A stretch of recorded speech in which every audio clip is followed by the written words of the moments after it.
Hey everybody, I'm Ace Trainer Liam and today I'm bringing you my top 10 least favourite Pokemon. Now the Pokemon slogan since day one has always been gotta catch 'em all, but now that there's over 720 Pokemon, nobody says we've got to like them all. That's why today I'm bringing you the 10 Pokemon that I have very little love for. Before I begin, please remember that these are my personal opinions. A lot of these choices you might well disagree with. I just want to prepare you for that, just so you're not too surprised. And also, just a quick thought, there aren't going to be any legendary Pokemon in this list. The reason being is I dislike a lot of legendary Pokemon, that I have a lot of hesitations about them, and I'm going to save that all for another video, so look forward to that. So here we go, top 10 least favourite Pokemon as chosen by me, Ace Trainer Liam. Let's do it. Number 10, Geodude. Let's take a minute to talk about Zubat. But Liam, didn't you say number 10 was Geodude? Yes, I did. But Zubat has a bad rep. Whenever you hear someone talk about caves in Pokemon, it's always Zubat this, Zubat that. There are too many Zubat. Zubat keeps attacking me. Nobody can comprehend the amount of Zubat in a dark cave. Forget Zubat. Zubat's not a problem. Zubat is weak. Zubat is expendable. Zubat is defeatable easily by anyone. Geodude is the problem. I get sick of going through caves and bumping into Geodude. First of all, it's a rock type Pokemon, so it has high physical defense for early on in the game. Bearing in mind, early on in the game, you've got moves like Tackle, Scratch, things that aren't going to penetrate Geodude at all. Secondly, a high proportion of Geodude since Generation 2 have the Sturdy ability, which is a real pain in the ass. Oh, I'll just take care of this Geodude, no problem. Bam, Sturdy, 1 HP left. And what does that 1 HP allow Geodude to use? Magnitude. And you don't know which level of magnitude it's going to be, so it could barely touch the surface, or it could annihilate your favourite Pokemon. Geodude is a pain in the backside. Zubat's not a problem. Geodude, I freaking hate. Number 9, Unknown. I don't have a lot to say about Unknown because there isn't a lot to it. It's a weak Pokemon with base stats of only 336, doesn't evolve, so it never gets any stronger, only learns one move, and that's Hidden Power, the move that everybody can learn, mostly, apart from exceptions like Wobbuffet. Please feel free to correct me. And not to mention that, but when you're trying to catch 720 plus Pokemon, do you really want to be catching the same Pokemon 28 times? No, nobody wants it. It's a ridiculous feat to achieve. I know some people can do it and some people quite happily go out and find all 28 Unknown, but I'm not prepared to make that effort for such a lackluster Pokemon. Number 8, Farfetch'd. Here's another pointless Pokemon. In the original Pokemon game, you very early on acquire Pidgey or Spearow. Both are flying types, both are normal types. Then somewhere along the line, you end up trading for a Farfetch'd. And what a waste of time it is. I get it, it's a traded Pokemon, it can level up a little bit faster. But Farfetch'd is ridiculously pointless. It has very similar base stats to Pidgeotto. Now your Pidgey that you acquired before Farfetch'd will evolve at level 18 into Pidgeotto. Then Farfetch'd is redundant because Pidgeotto, while it's got slightly worse defense, is better in speed. So it's going to get more attacks in and it's less likely to be knocked out quickly. Spearow evolves at level 20 into Fearow, who has similar base stats to Pidgeot. So again, it's superior to Farfetch'd. Farfetch'd for me is just a waste of time. There's no point training it, there's no great payoff, it doesn't evolve into anything, and that leak does my nut in. I have a problem with Pokemon that are automatically born with an object that it has to hold all the time, like Timber and its piece of wood, like Conkeldurr and its concrete blocks, like Delphox and its stupid magic wand twig. And Farfetch'd Leak is the first example of that. Can't be bothered with it, hate it. Number 7, Greninja. I know, blasphemy. The world loves Greninja so much. I don't. One of my favourite Pokemon, and definitely my favourite Gen 6 Pokemon, is Frogadier. It looks sleek, it looks cool, it's a great design, and then it evolves into this thing. I know people on the internet love ninjas, but Greninja for me, no thanks. The stupid tongue scarf thing bothers me because we've already got enough Pokemon like Lickitung and Licky that have problems keeping their tongue in their mouth. The fact that this thing uses it as a scarf makes it look ridiculous. You could have had it looking like an awesome ninja Pokemon, but you didn't. You put this stupid pink scarf on it. And not to mention, it doesn't look enough like Frogadier for me to enjoy it as an evolution of Frogadier. Maybe you should have made it as a separate Pokemon on its own, but not the evolution of Frogadier. So in my world, Froakie is the only starter Pokemon that only evolves once, because the minute it evolves into Frogadier, BAM! Everstone. forever. Number 6. Flabebe.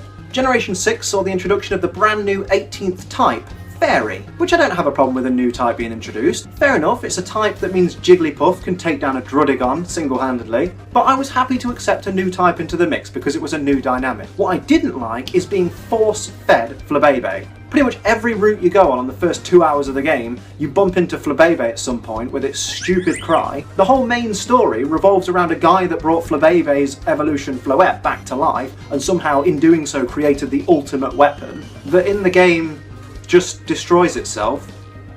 Don't really get that. And okay, if Pokemon wants to make Flabebe the Gen 6 version of Rattata, that's fine.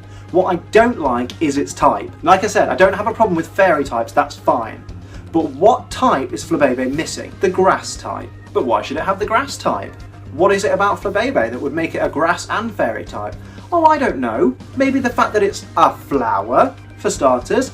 Maybe it's the fact that 8 out of the 14 moves it learns just by levelling up, that's 57% of its natural moveset, are grass type moves, which we can't get same type attack bonus on because it's not a grass type. It really frustrates me. But okay, give it the benefit of the doubt. Maybe when it evolves into Floette it becomes a grass type. Nope. Maybe when it evolves into Florges it becomes a grass type. Nope. What a pointless exercise. They took so much effort into making Flabebe into the new fairy type mascot, and what happened? They forgot to give it secondary typing that it desperately needs. Number 5. Mr Mime. For starters, this thing is creepy. This thing doesn't look like a Pokemon, it looks like a guy in a suit. I think Ash even dressed up as it once in the anime. This is the Pokemon equivalent to Ronald McDonald hanging around the McDonald's car park. People might like that as a psych out strategy because you send it into battle and your Pokemon's like, ugh, I don't want to touch that thing. But it's just downright creepy. It doesn't help that a lot of its Pokédex entries say that it can create the illusion of things that aren't really there, that feel real. Kind of like it can create the illusion of, hey kids, I've got some candy in my van, do you want some?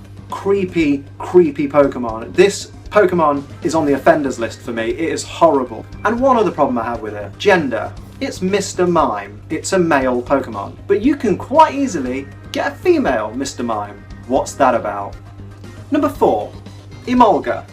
How can I hate a little flying squirrel? 2 words, Sky Battles. Sky Battles are a great dynamic. If you have a Pokemon that can fly or has the levitate ability in your party, they can participate in a Sky Battle against a Sky Trainer, which is a great idea. So you're up in the sky doing the whole Sky Battle thing, but then there's always the one trainer that brings out Emolga. Flying type, so it can participate in Sky Battles, but also electric type, so it can annihilate your entire flying team. Granted, that's the only thing I hate about Emolga, but it still hits this list high for every time it's ever taken down my Pidgeotto. Number 3, a tie between Sork and Throw.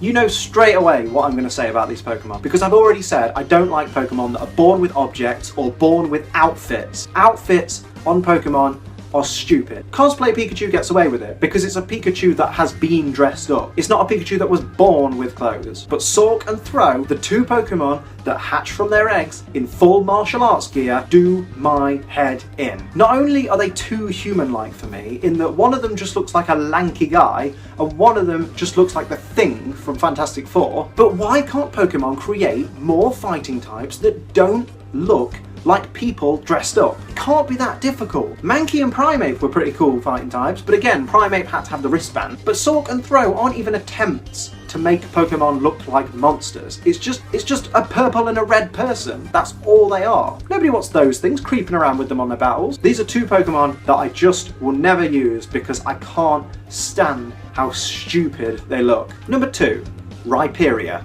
Here we have Rhyhorn, a Generation 1 Pokemon, catchable in the Safari Zone, great bulky little rock and ground type, no problem. Here we have its evolved form, Rhydon, another rock and ground type, looks really cool, great design for a Pokemon. Is there anything wrong with it? No, great Pokemon. Perhaps we could raise its stats a little bit, make it a little bit stronger in battle, maybe one day give it a Mega Evolution, who knows? Oh wait, no, Rhyperior happened, and they ruined Rhydon. But what did they do to ruin Rhydon, as I put it? Rather than just change its stats, they give it a new evolution, which you could kind of accept if it wasn't for the fact that it looked goddamn ridiculous. They changed Rhydon from being a cool rhino slash triceratops on its hind legs without the extra horns Pokemon to being this thing, which looks like it's dressed to go and fight in the Nazi military. It has a freaking tool belt for some unknown reason, and it just looks like a bag of crap. It looks stupid. Your Pokemon has gone from looking cool to looking like a joke. Great, nice one guys, good job. Number 1, Jinx. You had to know this one was coming on this list. As a hater of Pokemon that look too much like humans, let's take a look at Jinx. Now I know what it's supposed to be based on, however, let's take the fact that it doesn't look like that. It looks like the kind of thing you'd find in a red light district of the Pokemon world. I don't like the way it looks clothed. I've already said I hate clothed Pokemon, and there's no way to even say that that's skin. It is a full-on red dress. I don't like the way the whole point of the Pokemon is that it goes around kissing everybody, because again, it's too anthropomorphic, so it just looks like some big woman is going around kissing people. And of course there's the awkwardness of the racial problem that caused Jinx to be changed from a black skinned Pokemon to a purple skinned Pokemon because it resembled blackface too much. There's just so many problems, even political problems with this Pokemon, that I would be quite happy, even as a Pokemon fan, I would be quite happy for them to write that number out of the Pokédex or replace it with a new Pokemon. I know it would be difficult because Jinx has been in the Pokédex for 19 years, but I think before the second decade of Pokemon comes to an end, we just need to write Jinx off. Forget it ever existed. By Gen 7, by Gen 8, we could have forgotten all about Jinx and there could be a new Pokemon in that number in the Pokédex and we could all love it. But first, we've got to get rid of this thing. Thanks everyone for watching. I really hope you enjoyed the video. Let me know in the comments section which Pokemon you really detest. And also let me know which Pokemon you think I gave too bad of a rap to in this video. As always, links to Facebook, Twitter and Instagram are all in the description below. Feel free to follow me on any of those. I'd love to hear from you. And don't forget to subscribe so you see my next video when it comes out. But for now, keep on training.